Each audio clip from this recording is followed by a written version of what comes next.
changing your life is a change in the inner game. Ultimately, if you're going to have lasting change in anything, you're really talking about just raising your standards.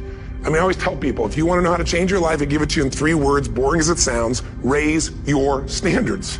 Lasting change is different than a goal. You don't always get your goals, but you always get your standards.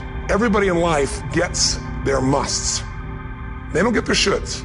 Most people have a list of shoulds, don't they? Don't you have a list of the shoulds, things you should do, you should follow through on? I should lose some weight, I should work out more, I should make more calls, I should respond more rapidly to my email, whatever. You know, whatever your should list is, people love to have their should list be met, but it's kind of like New Year's resolutions. If it does, it's really exciting, but if it doesn't, which is most of the time, it's a little disappointing, but you kind of know it's not going to happen. But when you decide something is a must for you, an absolute must, when you cut off any possible, you say, I'm going to find the way, or I'm going to make the way. Human beings, when they resolve things, when they make a real resolution inside themselves, which is they raise the standard and they make it a must, they find the way. Haven't you had some area of your life where you raise your standard and your life has never been the same? Maybe at one time in your life you smoked cigarettes, or you did something and you did it for years and you kept trying to change it, and kept telling yourself I should. And then one day something happened. Something just clicked you over. Something took you over that kind of tipping point. And inside yourself you said, no more. And it was a very, very different experience, wasn't it? Something inside of you shifted, and what was a should became a must, and you've never gone back. Because somewhere when we make this click, when we make something a must, we attach ourselves to it. It becomes part of our identity.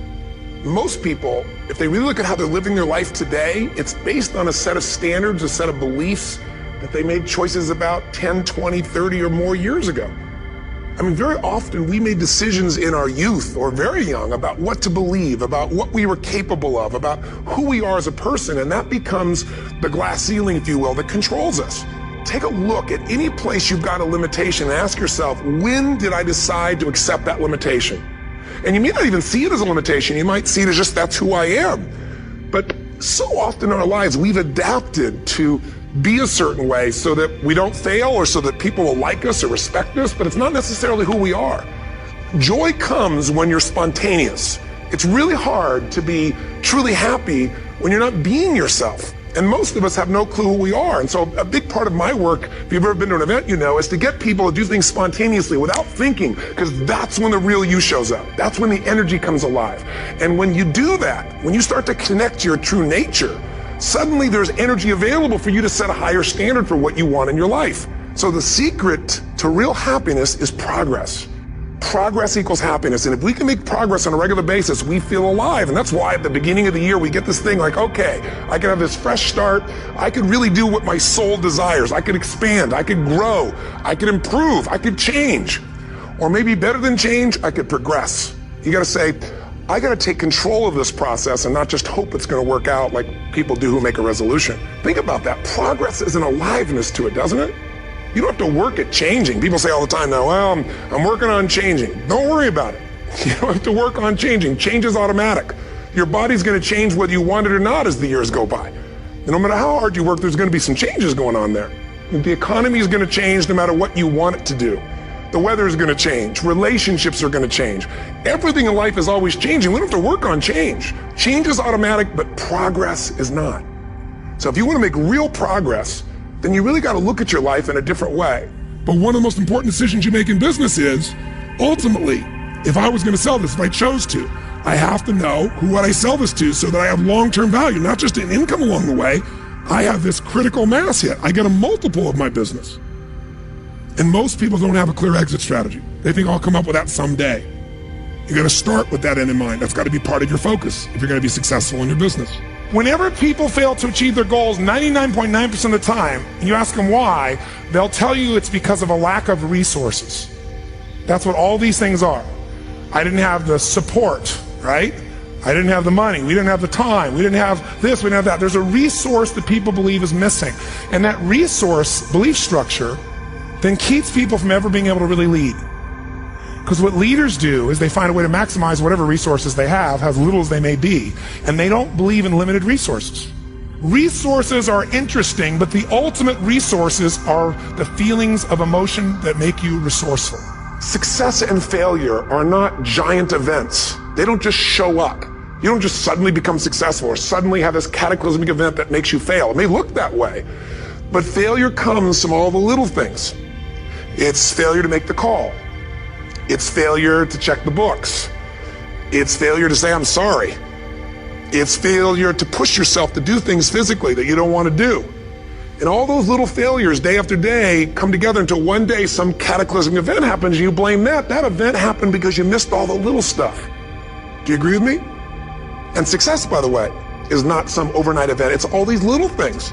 Success is having a vision. Success is making it compelling. Success is really seeing it and feeling it every day with strong enough reasons. Success is feeling the sense that I'm here to grow and I'm here to give something to the world more than just myself. All the little stuff. That's where success comes from. But when you decide what's most important to you, your brain goes after it. Clarity is power. You got to know the specific result you're after. What do you want? If you can't answer that question right now in your personal life, in your body, in your relationships, in your finances, in your spirituality, then you're not going to be as fulfilled as you want to be. If you don't know exactly what you want, or you let yourself get beyond that into something general, you're not going to achieve it. What are the rituals that have put me there? Because whatever results you're getting, even if you don't like the results, there's some rituals that are keeping you in that place. There's some rituals of what you eat or don't eat, how you move or don't move, how you sleep or don't sleep. There's some rituals in the lack of variety or spice or energy or focus in an area. Just write the truth of where you are. What do you want? What's your vision? And be really specific. I want to be my fighting weight. I want to be the strongest I've ever felt. I'm going to turn whatever it is, be specific. You don't just get a result without some kind of action, without some form of ritual. Ritual meaning actions you do consistently. What are the rituals that'll get you there? What would you need to do differently each morning if you're going to be that kind of energy, that kind of strength? How often would you work out? What days would you work out? What time? A ritual is something you do consistently, usually at a specific time, so it becomes automatic. Willpower doesn't last, but rituals can last a lifetime. I bet you have some rituals in your life right now you've been doing for years, even though some of them don't serve you. I'm just saying, wake yourself up. If you want a new year and a new life, you don't need to start on January 1st. Start today and just begin to see what happens and see how easy it is to just do a few little rituals. Don't do them all, just do 2 or 3 new things. And you know what happens? You'll get momentum. Because once you discipline yourself in one area of your life, you feel yourself doing it in other areas as well. There's always 2 pains in life. There's the pain of discipline or there's the pain of regret. And discipline weighs ounces, as my friend Jim Rohn taught me. Regret weighs tons. You don't have regret. So right now, what do you want to change? What's it really like? What are the rituals that got you there? That'll take a little homework. If you're not sure, ask the people around you. They'll tell you what your rituals are. What do I really want in depth? What are the rituals that will get me there? And then get yourself to start a few of those actions and lock them in place. Here's what I've created for my life and anyone I know succeeding.